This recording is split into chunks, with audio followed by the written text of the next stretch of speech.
Bien, continuando con la clase, tenemos que las disfunciones del manguito rotador pueden darse básicamente por tres factores. Uno, la ruptura del manguito que en su mayoría están asociadas con la edad, las tendinopatías por las cargas excesivas o la debilidad de la musculatura estabilizadora como tal.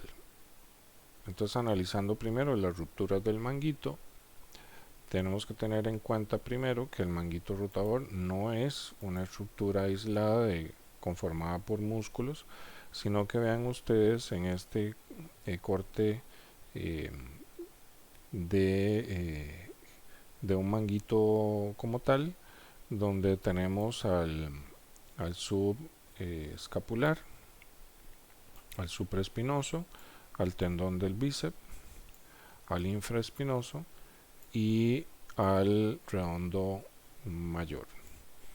Entonces, si ustedes vean que las fibras amarillas del supraespinoso se unen a las fibras celestes que tenemos acá, que serían las fibras del infraespinoso, y también con las fibras del redondo, dije mayor, pero es el redondo menor, disculpen, del redondo menor, y en conjunto con las fibras del subescapular se enlazan en esto que parece como un cable central. Toda esta estructura que ven ustedes ahí de, de estos cuatro músculos se pegan en este cable central. Entonces es un continuo y incluso el bíceps llega a ser parte importante de esta estructura. Entonces no pensemos en músculos aislados, sino en un continuo. Ahora bien, la mayoría de las lesiones que ocurren en este tendón de estos músculos van a ocurrir en el lado de la parte interna. Entonces esta zona amarilla, esta línea amarilla que ustedes ven acá, es donde generalmente cuando se hacen imágenes eh, se ve la lesión de la estructura en ese punto que ustedes ven ahí, o sea, en la cara interna o en el lado articular del tendón. Por otra parte, cuando vemos lesiones, digamos que en el centro esas lesiones son más asociadas al sobreuso, que sería más la zona intermedia.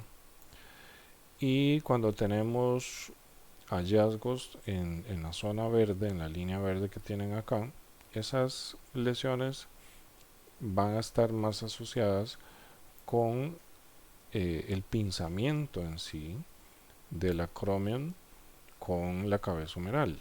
Entonces, lo que quiero a lo que quiero llegar acá es que a nivel de imágenes, si la lesión está más en la zona amarilla que estamos viendo ahí, deberíamos de pensar más en que el problema es un choque, como se nota ahí en los movimientos que he colocado, un choque del húmero o un movimiento más que un choque, una fricción del húmero contra esta estructura y no un pinzamiento del acromion contra esta estructura. ¿Sí? Esto es otra de las razones del por qué eh, deberíamos de pensar no tanto en la parte de pinzamiento, sino más bien en el problema mecánico que ocurre aquí. ¿Y por qué ocurre esta situación de roce excesivo y podríamos decir ruptura progresiva del manguito rotador? Bueno, las cargas que se pongan en el vector que ustedes ven acá en color rojo harían entonces que aumente la fricción entre la cabeza del húmero y la cara interna o cara inferior del tendón. Cuando hacemos posiciones como estar acostado de lado, choques de lado, etc. El segundo factor tiene que ver con la edad. Después de los 60 años, prácticamente tendremos en todos un porcentaje de ruptura parcial de nuestro manguito rotador, un 50% de rupturas parciales. Y a los 80 años todos los seres humanos tendremos rupturas parciales del manguito. Entonces podríamos decir que la ruptura del manguito rotador es algo que está asociado con la edad y es algo del proceso natural de envejecimiento, tanto así como las arrugas que se nos van haciendo. Entonces cuando un paciente nos llega después de estas edades, deberíamos de explicarles que no es algo que él tiene nada más, sino que esto es un proceso tan natural como las canas que tiene o como las arrugas que tiene. Según se ha visto, los tendones más afectados en proporción son el supraespinoso. En segunda opción, el supra y el infraespinoso, un 40% aproximadamente. Y un 10% ya estas tres estructuras, supra, infra y el subescapular.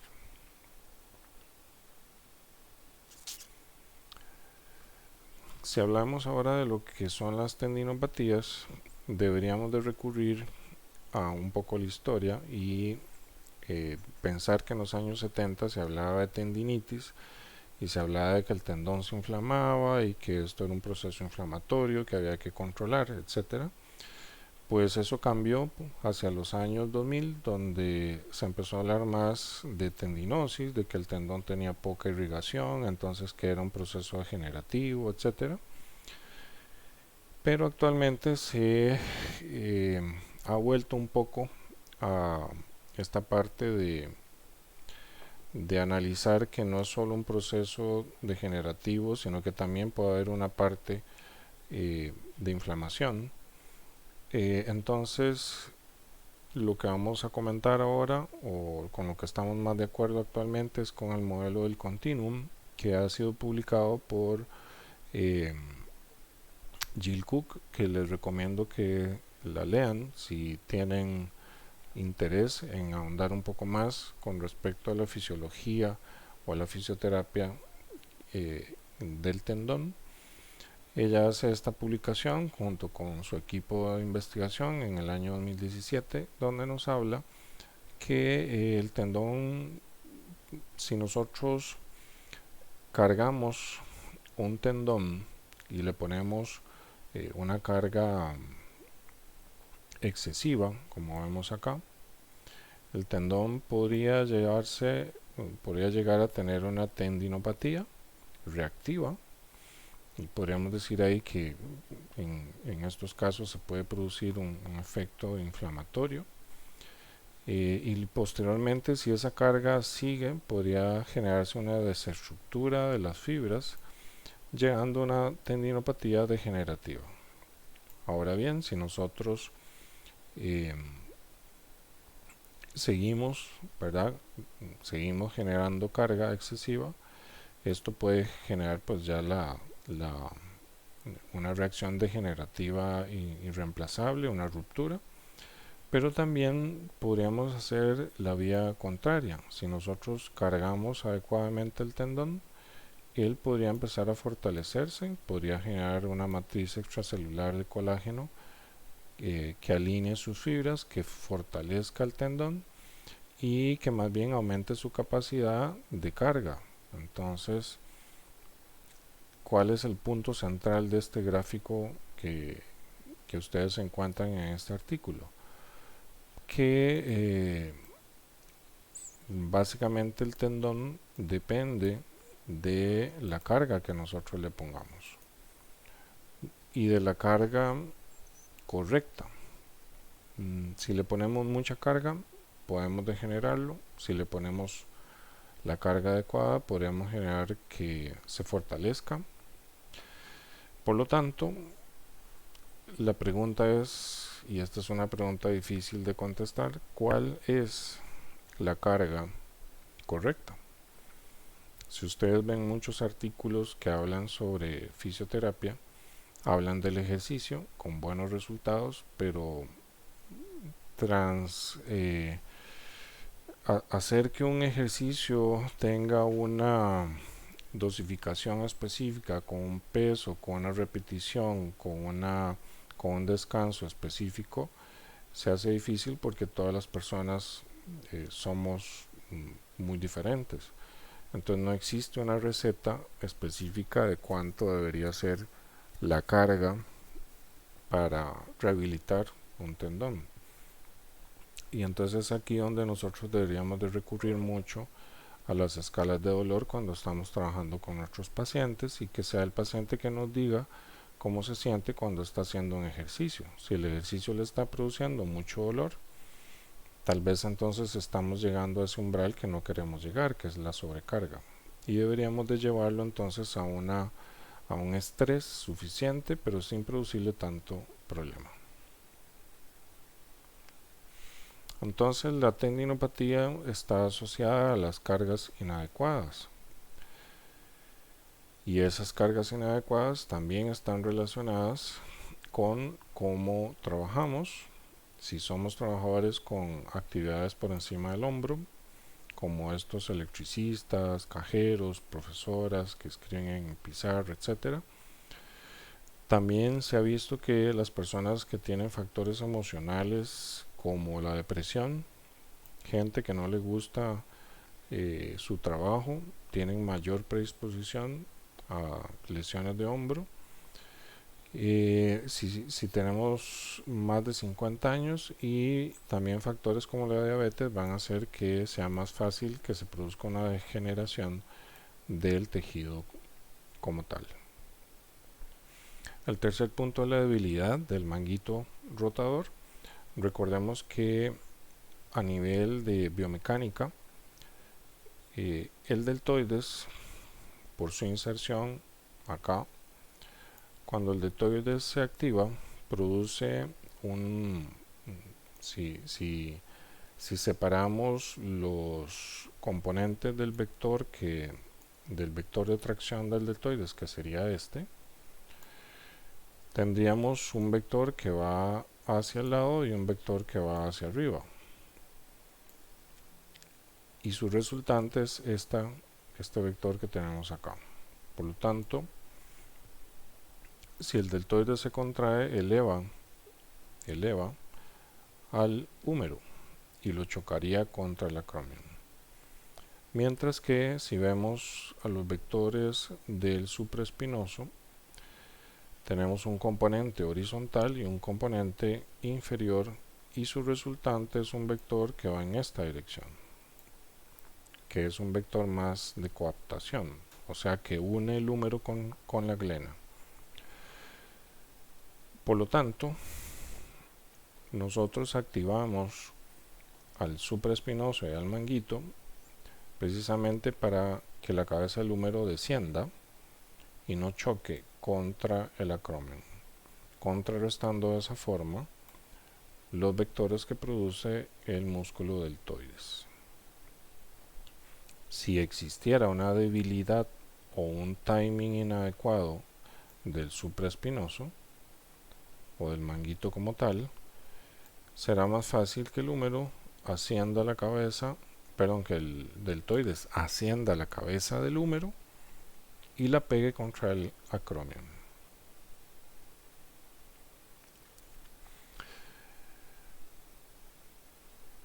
En este artículo publicado se encontró que los músculos del manguito rotador se reclutan también en patrones específicos. Entonces se notó que estos músculos precisamente evitan el deslizamiento de la cabeza del húmero hacia adelante. Entonces es muy importante que nosotros tengamos o activemos en nuestros pacientes a estos músculos para evitar que la cabeza del húmero se deslice hacia anterior y que vaya a generar choques con el proceso acromial.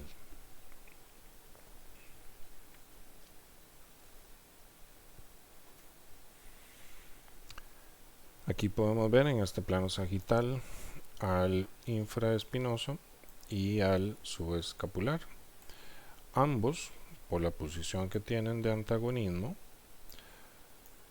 harían funciones opuestas de llevar al húmero hacia adelante o hacia atrás. Pero, si los dos están equilibrados, producen un vector resultante de coaptación. Entonces será muy importante que, por ejemplo, el subescapular no sea más fuerte que el infraespinoso.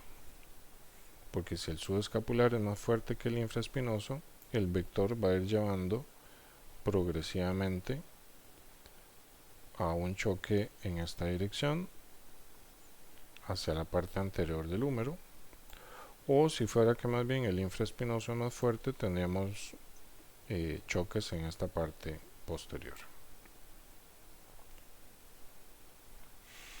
En resumen, podríamos decir que el rol del manguito rotador es centrar la cabeza del húmero, porque eso nos va a ayudar a disminuir la inestabilidad, produciendo más bien entonces estabilidad funcional. También el manguito provee suficiente espacio subacromial, porque como decíamos desciende la cabeza humeral y eso nos va a evitar el conflicto subacromial. Y por último, el manguito lo que hace es evitar la traslación anteroposterior de la cabeza humeral durante movimientos como la flexión, la extensión, etc., generando entonces la corrección de los conflictos internos hacia adentro de la articulación. En resumen, tendríamos que darle énfasis a la activación y fortalecimiento de estos músculos, precisamente porque nos evitan problemas de estabilidad, conflictos subacromiales y conflictos internos. Entonces los conflictos subacromiales, que como vemos acá se presiona la bursa, se presiona el tendón de el manguito, podrían ser evitados si tuviéramos una estructura de músculos que nos den estabilidad y sobre todo educar al paciente para que no haga gestos como estos durante sus actividades laborales. Este espacio es el que va a estar disminuido y como decíamos, hay pacientes que pueden presentar calcificaciones en esta estructura, haciendo que se disminuya más este espacio.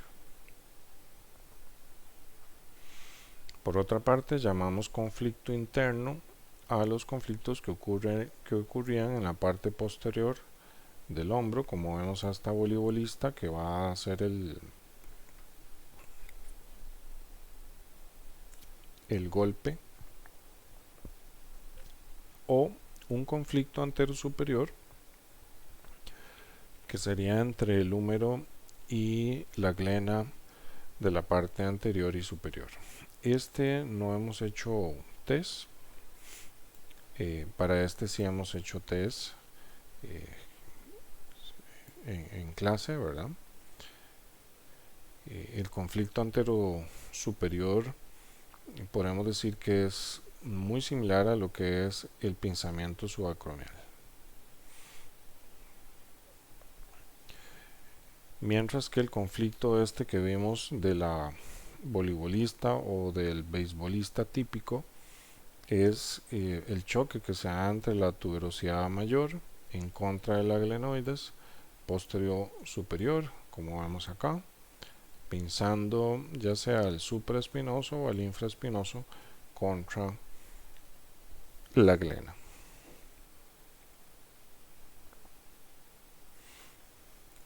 Como vemos en esta imagen, en el plano sagital, el eje de rotación del hombro debería estar acá donde está el círculo. Sin embargo, cuando llevamos el brazo hacia atrás, ese eje progresivamente se podría deslizar hacia donde está la X, haciendo que haya más presión o ruptura en esta zona que estoy pintando acá, produciendo entonces un conflicto interno póstero superior.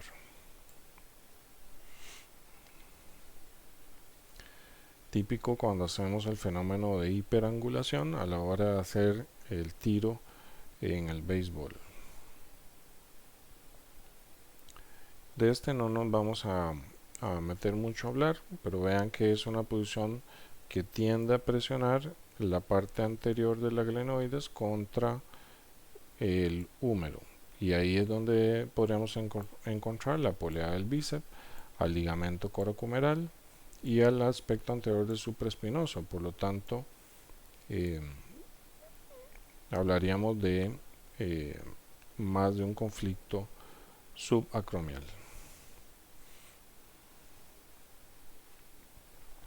Eso es todo para esta clase, que es una pequeña visión de lo que son los conflictos. Entonces, tener en cuenta que hay varios tipos de cosas que tenemos que saber. El nombre, de no hablar de pensamiento, sino hablar de conflicto, de que tenemos que trabajar no solo el dolor, sino trabajar también la activación de los músculos del manguito para evitar entonces que se produzcan los conflictos mecánicos que hemos visto.